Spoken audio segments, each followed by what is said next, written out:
روزگارم سخته، یه تیکه نون دارم و یه مادر که چشاش اشکه، دوستایی که خنجر از پشت میزنن و خدایی که نزدیکه ولی چشم بسته. من نمیدونم چیم ولی قبلم تو دلمه، نمازم تکرار غم با قلم تو دسته که بعضی وقتا چیزی رو کاغذ مینویسم. من تو خیالم میخوابم و تو توی ترسه. اهل ایرانم، پیشم نفس کشیدن با تنابی پوسیده، پاهام به زمین وصله. پدرم هنرشو کش برای زندگی، خواهرم مسیر نگاه‌های چشمای هرزه. بقال گفت چقدر خربزه میخوای، اگه نخوریم باید بمونی پای لرزش. سهراب گفت دل خوش سیری چند، من گفتم که قیمت زندگی چنده.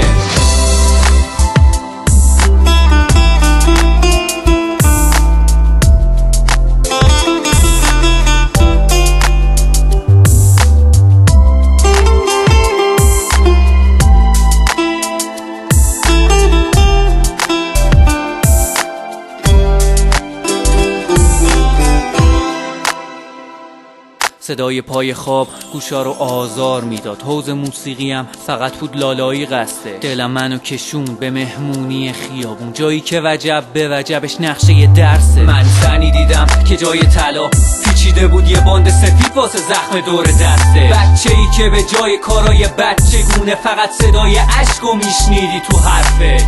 چه خالی دیدم من دست آدما و چه پر بود دروغ تو نفسای هرزه. چه آرزوهایی که داشت دود میشد تو لحظه هایی که هر کدومشون قده فصله. اهل ایرانم، جایی که هوا سنگینه انقدر که خمیده شده تنای سربه، جایی که پای حرف خودشون وای نمیستن، جایی که پیر شده دل جوون نسلش.